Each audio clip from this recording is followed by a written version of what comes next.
Hello everybody, welcome to Fruitful Trees. This was one of the first trees I planted in my garden. This was a mango tree. This was a Kent mango tree. And you know what? Look at this. I have since taken that Kent mango tree down and created a space for another tree.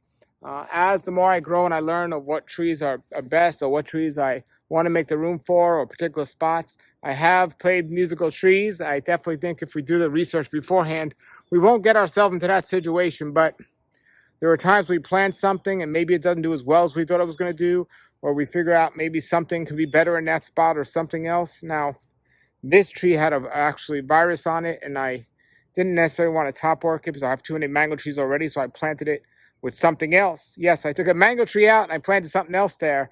However, I'm going to show you a video today where I was recently at Tropical Acres Farms, which is a mango farm where they do grow avocados and sapodillas and mameys, but mostly mangoes. They have 300 different varieties of mangoes, and it's an amazing place. And they have a bunch of cool avocado trees, and I love going there and talking about their avocado trees. But recently when I was there, I was driving in there, and I saw where avocado trees usually were. They're gone, and now there's little baby mangoes. So I was very curious to what is going on with that. So I got in touch with Alex, the owner, and I interviewed him about why he took out some avocados and replaced them with mango trees, because he has so many mango trees already, and I wanted to hear which varieties he took out, why he took them out, and why didn't he just top work them, and all of that good stuff. So just as I was curious, I know many of you will be curious with the answers. So here is Alex at Tropical Acres Farms giving us the answer to why he decided to do that, and I think he had a good reason and good understanding with that. So here he goes. This is Alex at Tropical Acres Farms. His link is below the video. Check him out. Everybody, here we are at Tropical Acres Farms, and they have a bunch of different mango trees here, but they also have a bunch of avocado trees. And if you go to their website, they have a whole bunch of variety review on avocados, sapodillas, and mangoes. Well, I was just driving in here, and we passed there. This is the road when you come in Tropical Acres Farms. And as you come in, you see all these amazing mango trees over there. But this whole side here is about 2 rows, maybe 3 rows of avocados. That's Alex. We're going to talk to him. But these avocado trees are amazing. They're a small size, and I like to come here and discuss the different varieties. But I noticed there's a mango tree amongst the avocados. So I wanted to ask Alex, I saw I think another one as well. What's going on? Why is he putting a mango tree where the avocado trees are? So here's Alex, and he's going to tell us, are you getting rid of all your avocados for mangoes, or just some of them? Not at all. But we have had avocados over the years that maybe they struggled a little bit, or in a lot of cases we weren't very impressed with their fruit quality, and we didn't see a lot of demand for those varieties. And so we have an avocado collection here of over 40 varieties at this point. So it's a pretty substantial avocado collection. Of course, it pales in comparison to the mango collection here, but still quite a few options. And so we had a few that were underperforming in terms of how the tree was doing and weren't too wild about the flavors. So one that was growing here was a Donny avocado. Donny is one of the earliest season avocados there is in Florida. In fact, I've seen Donnies come as early as May. Certainly a summer avocado here in Florida, though, like June, July, maybe August, but that would be pretty late for Donny. Unfortunately, it's one of my least favorite avocados. I've never had Donnies that impressed me. Everyone's going to have different opinions on that, but we didn't find that there was a lot of demand for that variety from the general public either. So we had this tree that was kind of struggling a bit, and rather than invest a lot of energy and nutrition and stuff into trying to keep it happy or what have you, we decided that this spot would be a good place, receiving a lot of sun and a lot of air, to plant one of the mangoes that we had yet to actually plant here. So we had a number of Bangapali mangoes that we were growing in pots. Bangapali is a mango very popular in southern India. And so, of course, the last few years we've had progressively less space to plant mangoes in, even mangoes that we've needed to plant. So we finally stuck this one here in the ground. We might put another one elsewhere, but this is a Bangapali mango growing in relative close proximity to some other varieties of mangoes that will hopefully help pollinate it and whatnot. But we're excited to see this guy grow. Jack planted this, I'm going to say like a month ago or so.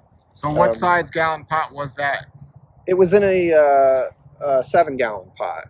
We were Okay. just keeping them in pots, and I still have 1 or 2 others that are in pots, not ones that are available for purchase. We do produce a lot of these, but I have to get the budwood off-site, well, at least until recently. I did start taking some of the budwood off of the ones that I had grafted before. But so this one I'd been saving to plant for a while, and now it's got its own in-ground spot. So a couple of questions. So why, with all the mangoes that you've had over the years, this one being a pretty popular mango or getting more popular, Yeah. why did you not have one until now?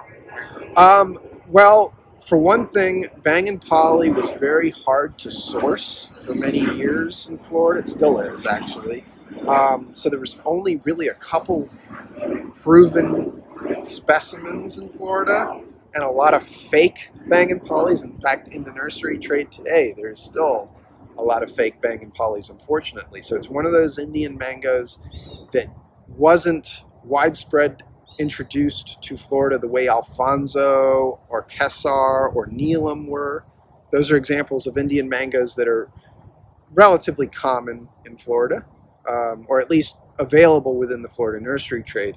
But this one, there wasn't too many of them when we started planting mangoes here in 2014. You just couldn't go to a nursery and buy a Bang & Polly tree. You couldn't. So we went and filled out the spaces with other varieties over the course of a number of years. And, I told myself that I would graft one off of my friend Cecil's tree, and just never got around to doing it until just the last couple of years. And so finally it did. And we're glad we did, because there's a lot of demand from the Southern Indian diaspora that lives in the United States for this mango. We're not, it's done okay for Cecil, but in terms of most of the demand, I would say, for it is in the form of trees or budwood, even more so than the fruit itself. So, but one day we hope that we'll have lots of Bang & Polly fruit for people, and we'll be able to fairly evaluate it amidst our growing conditions here on this farm. In your opinion, how good does it taste? Very good. The first time I ever tried it, I was kind of disappointed with it. But I mean, sometimes you got to give things multiple chances before you really get a full impression of what its eating qualities are like. Because an individual season, a mango can vary wildly from one to another, and the examples that I've tried since then have been quite good. It has a very strong aroma. This is a mango that you can almost smell from across the room compared to other varieties. Strong Indian aroma. It belongs to the, I would say, the Indian Alfonso group of mangoes, so it definitely has a spice component to it. It's not super resinous like other Indian type mangoes, like the Pyrie or the Bombay, as we call it here. So I think it belongs to that Kesar Alfonso group in terms of its flavor. It's not as robust as Kesar and Alfonso, but it's good. Kind of like maybe the type of mango that American consumers might appreciate over some of the stronger Indian flavored mangoes, but still a very good sweet mango. And I had a late season one this year that was delicious, a small one, but surprisingly good. And I think in India they don't really let this mango tree ripen. I think it's usually picked green like most of the Indian mangoes are. So we'll see how it responds to our conditions here.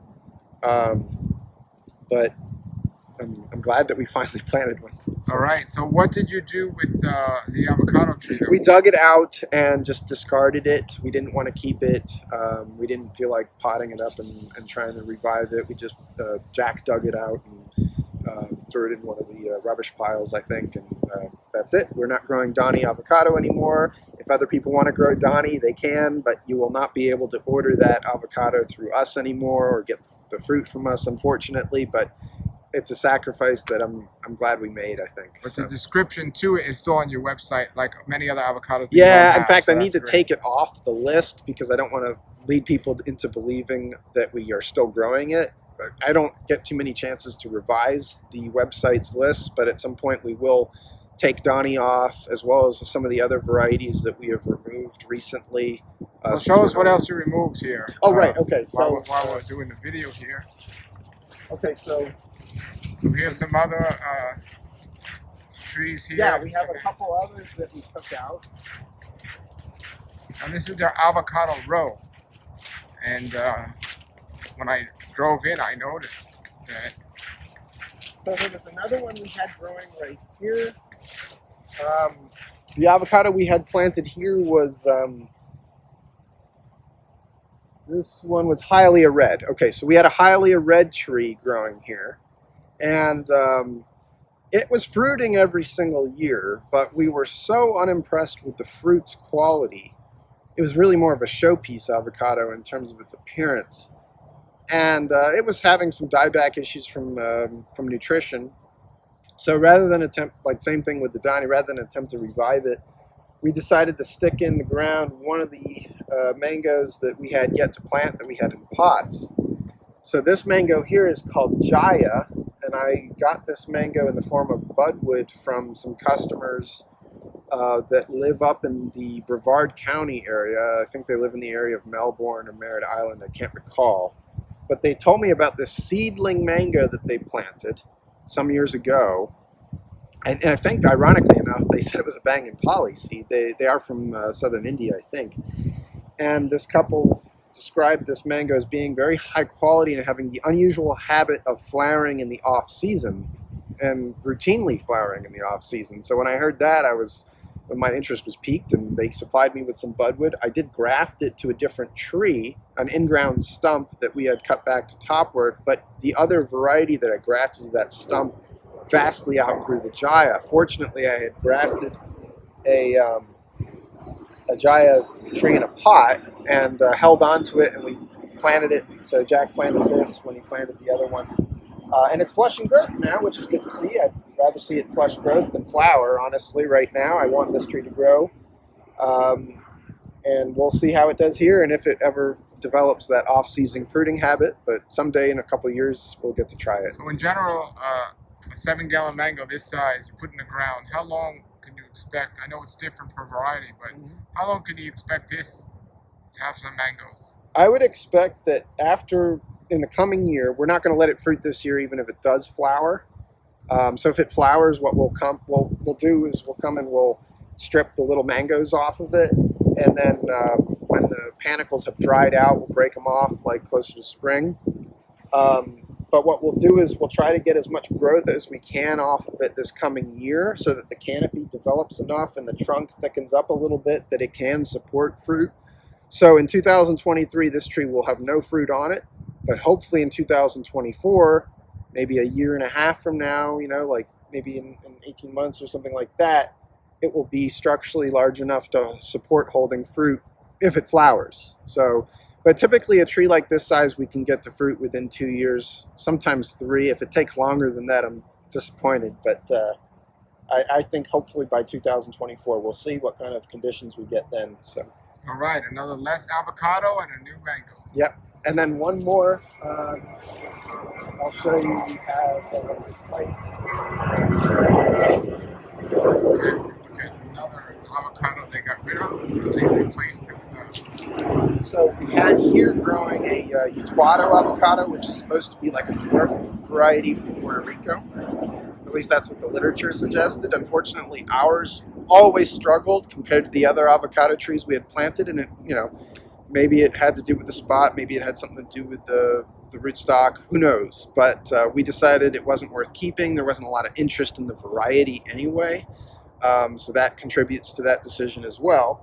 And so we decided to replace it with a Justin mango that I grafted I feel like it was a year or two ago. I don't remember. But Justin is a variety that was from the collection of Frank Smathers, who was kind of a tropical fruit enthusiast, very well known within the rare fruit community in South Florida for many years. He passed away I think in the 1990s, but he had a farm over in the area of modern Coral Gables, Pinecrest, that area. It was called Four Phillies Farm.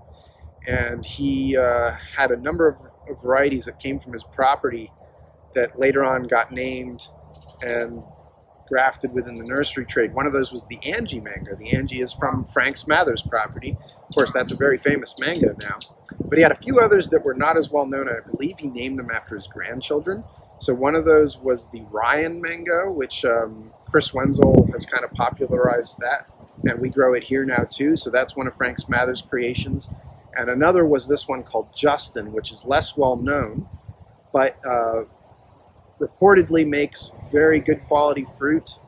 I think Richard Campbell compared it in flavor to Dot, which kind of excited me.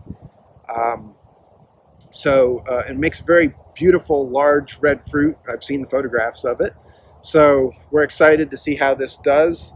The budwood came off of the tree at 4 Phillies. So directly from the tree, we're confident it is what it's supposed to be.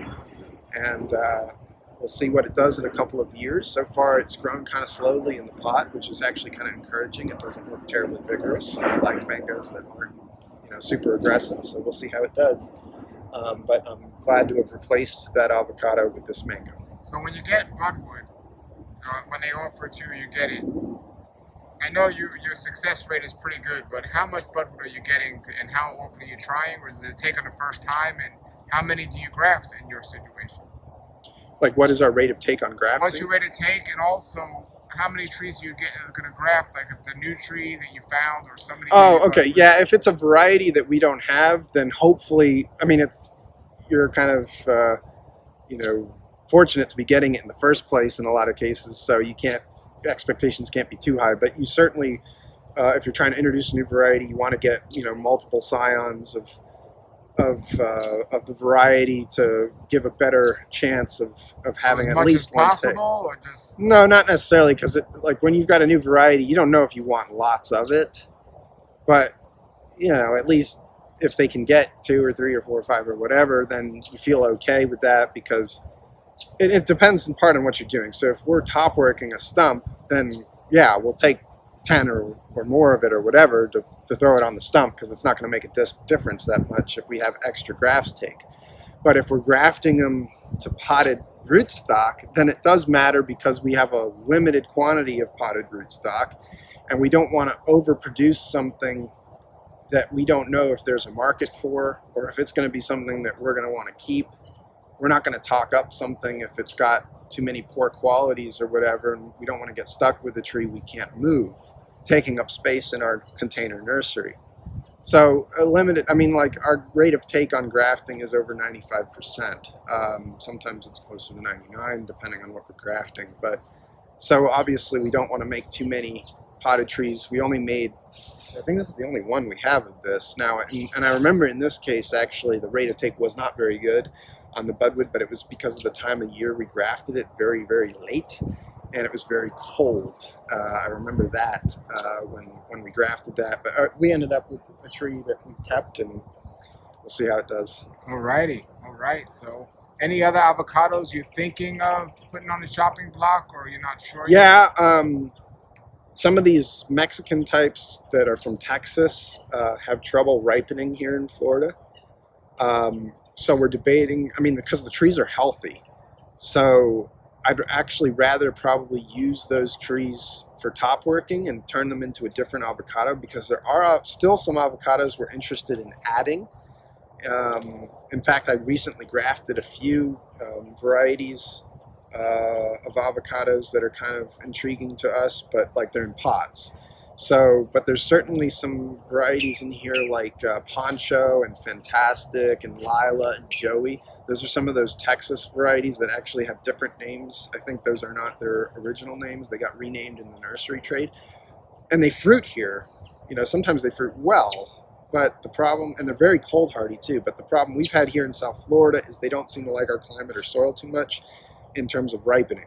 So even late into the ripening season for these avocados, they'll ripen unevenly. You'll get a few that ripen properly, but a few that don't. And I haven't been really impressed with the flavor on them either. They have good oil content, but the flavor's just not that wonderful.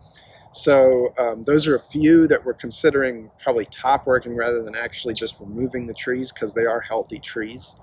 And if I thought long and hard about it, there's probably 1 or 2 others that I would consider removing or top working, but for the most part, what we've got, we're gonna keep. Now, with the trees, you do have the existing trees. Do you have any multi-grafted avocado trees here on the farm? We don't. I've told you before, I don't really love multi-grafting trees in general. But no, we don't at this time. I'd like to avoid that if possible, honestly. But there's people that do it and have some success with it. I'd rather just give each variety its own stump to see how it will perform. So maybe if I find myself in a pinch where I've got to add something and I don't have rootstock, like right now, I don't really have much avocado rootstock. So like if somebody gave me something unique, I'd probably have to go throw it on one of these other stumps. But I'd like to avoid that if possible. So here we look at your trees, and there you say 16 feet apart and 20 on the rows. Now, I was talking to you earlier. If somebody has like a small yard like I do, and they're going to keep the avocados small, like these here. Yeah. You were saying you could get away with 10 feet if you're going to keep pruning it. Yeah, I think so, and it might be a little bit dependent on the variety and how quick you get it to fruit as well. You can see like this, for example, here is a Super Haas, which is has a reputation as an aggressive tree, but ours hasn't been terribly aggressive. But right next to it is this Taylor, which is a wonderful avocado, but a fairly aggressive tree, despite being very productive for a while. So, you know,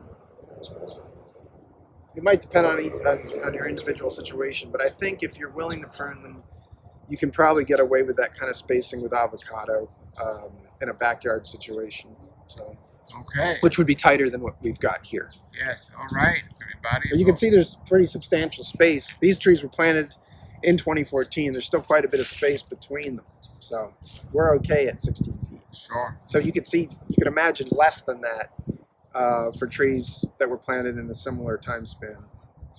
So you could do it. Mm-hmm. All right. Well, thank you for showing us this and your avocados that you replaced with mangoes. Thank you. All right, everybody. That was Alex at Tropical Acres Farms. And let me know what you think of his reply or his reasoning for getting rid of those trees. It's a real hard thing to get rid of trees, and I know it wasn't easy for him, but I think he's excited and made a good choice with what he decided to place there instead.